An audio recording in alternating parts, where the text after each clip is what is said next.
Well, I figure you guys are going to ask me about this 53 Buick that I'm working on, so I figure I might as well fill you in on it. I've been tasked with getting this thing running, driving, stopping, and then unfortunately also getting the hydraulics working, because this has hydraulic top and hydraulic windows.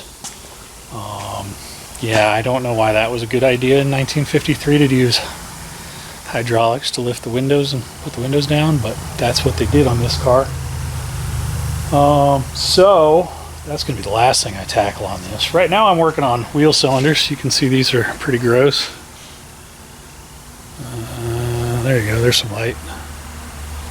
But they're rebuildable. I already have this side done in the back. It's all buttoned up. I've got this side cleaned up, and I'm ready to put the shoes back on, put the hardware back on, but I'm going to go ahead and clean up the wheel cylinder, give it a quick hone, and a new gasket set. Basically a rebuild kit for these wheel cylinders is 10-15 bucks, where a wheel cylinder is like 70 or 80 bucks. So I find it odd that we're going back to the 60s where we rebuilt everything, because it was more cost effective to rebuild it than it was to replace it. I don't know. I just find it funny. History repeats itself, I guess. But the reality is the castings that are on this car are probably far superior than anything I'm going to be able to buy for this in the aftermarket. And I'll get it cleaned up.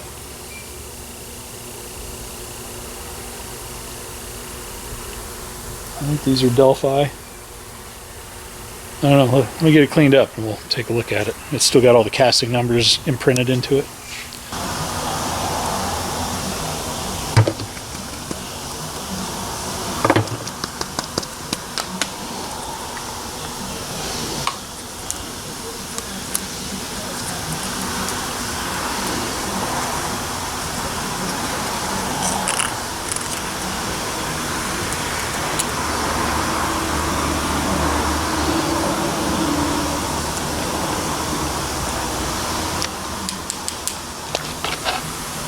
These may not be able to be saved, but we're going to try.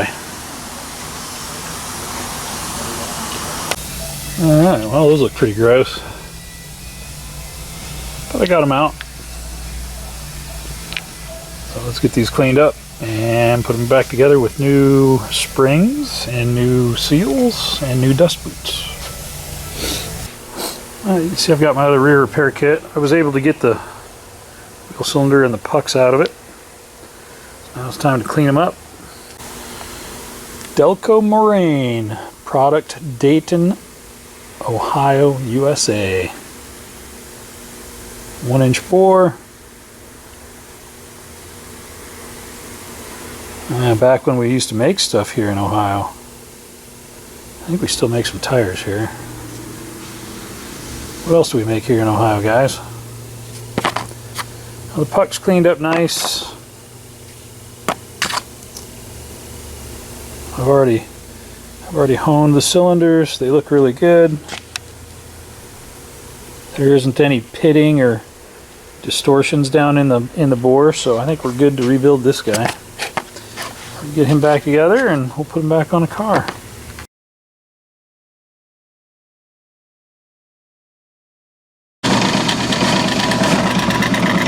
Oh, it's looking pretty good.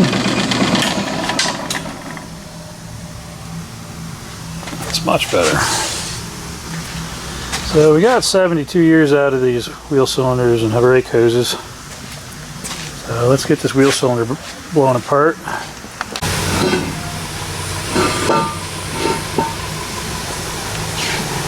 Alright, so get her back together. Guy needs down.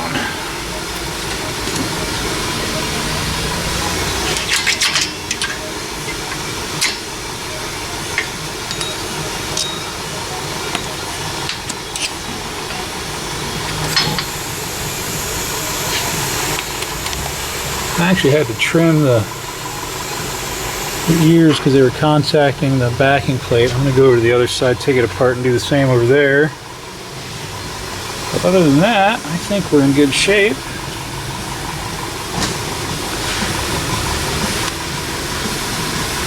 I also had to back off the park brake cable a little bit because it was applying the brakes just a hair. The shoes weren't resting on the anchor pin.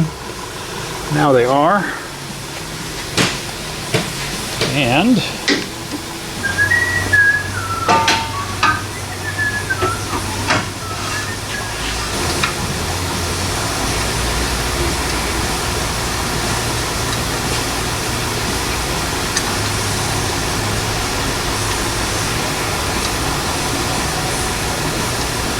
so this side's done. I'm going to go ahead and pop the other side back off and adjust those brake shoes. The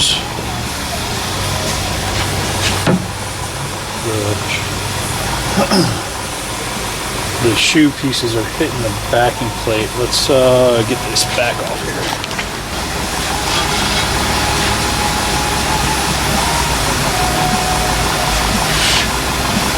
Close, but I'm going to trim it anyway. You see it's contacting right there. It's probably not a big deal on this side, but the other side it kept me from putting the drum on. Yeah, let's take a nib off of each one of those. Long shoe, short shoe.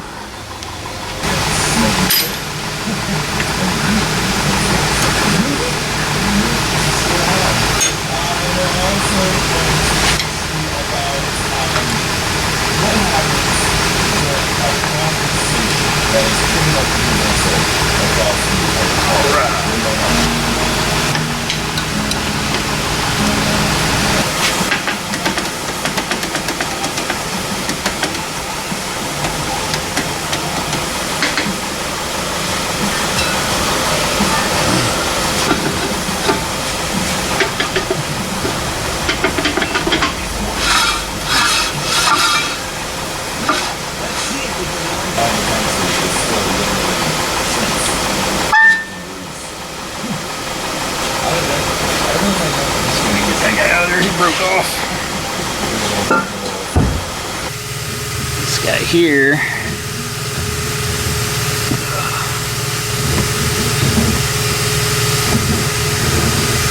Oh my.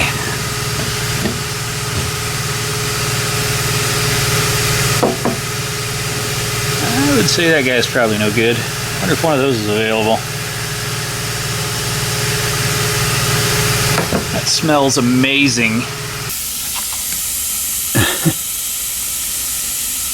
Yeah, I think that would probably keep us from running. Alright, well, that's disgusting. So, Tanks Inc. to the rescue. Let me get this guy out of here real quick.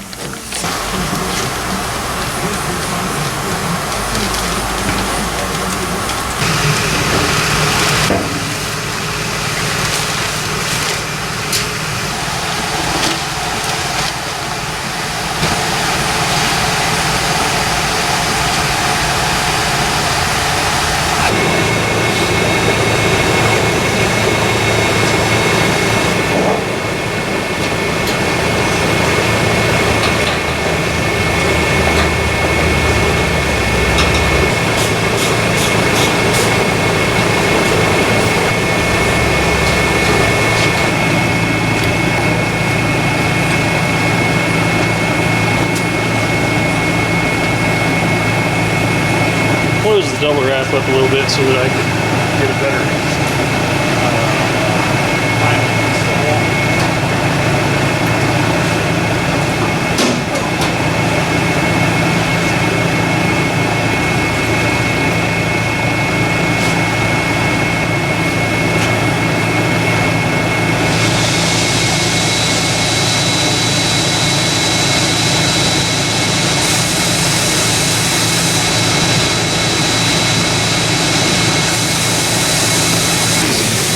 Thank you, Tanks Inc. for supporting us in this absolutely crazy hobby of car restoration and repair.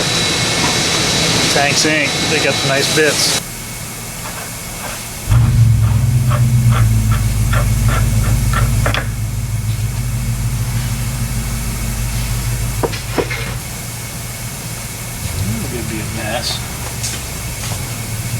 that out of there. It looks like it might take an X. Be right back. Well, we are running out of time today. I'm going to try and get this guy to come apart a little bit for me. The smell of this brake fluid is definitely unique.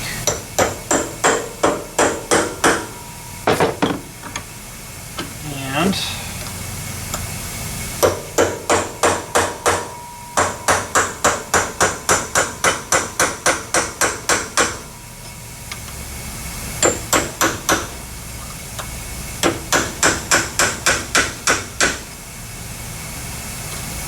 damaging this because I don't have a 5-point spanner like that. Let's see what we can get done. Maybe that just needs to be hit with compressed air.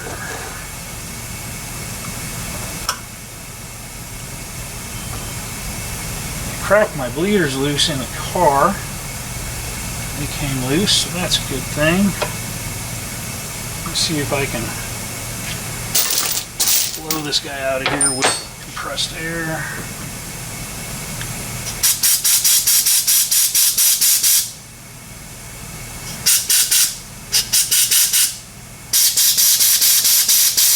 That is a horrible smell. Odoriferous.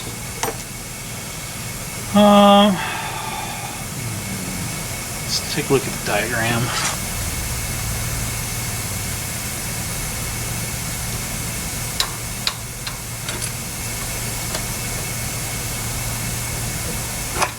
Well, shoot.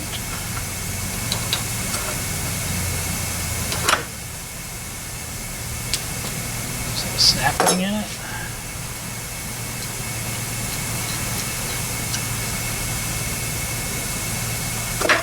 Nope.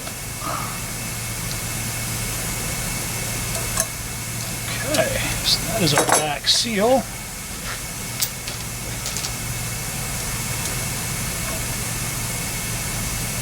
Our washer with the recess up.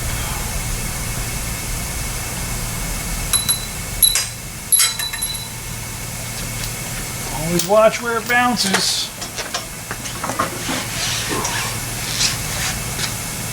We have a ring.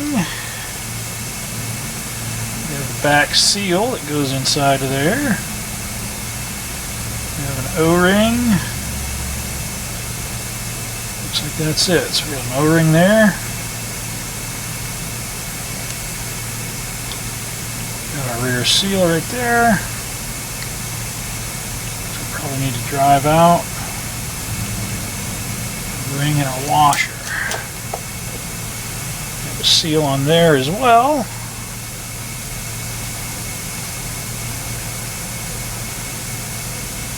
Maybe two. And spring, what do they call that? Residual valve spring retainer. Residual valve check spring. Another residual valve retainer. Goes into the spring, that one comes out of the spring. Is that it?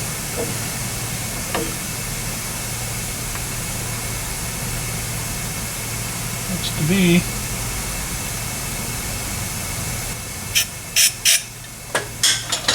Let's clean this guy up. And all of its parts. Then we will move on to the brake booster. Alright. Not too bad. Alright, so both my seals came out. Looks like it might have another washer in there. This one looks to have another seal.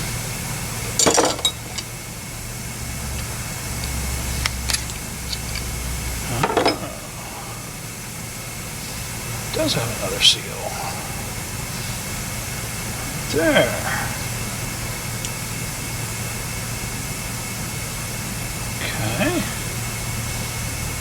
Boss, seal, washer, seal.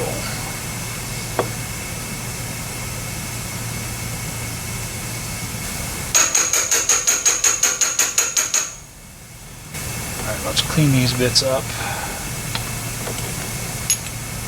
Alright, so you guys cleaned up pretty good.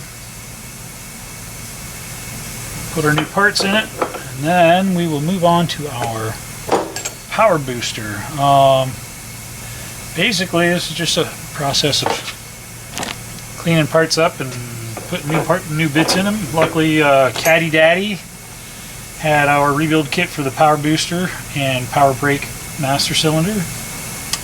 Tanks Inc., big thanks to them for building all the different tanks and sending units and tank straps. If you need any of that stuff, go to tanksinc.com. They make great replacement parts, and they are, I think most of their tanks are made in Taiwan. They are coated or aluminized so that the modern acidity of modern fuels doesn't affect them, which honestly, it's more cost effective to replace it with a Tank Inc. unit than it is to go through the process of, you know, using electrolysis to remove the rust, and then you don't know how thick the metal is.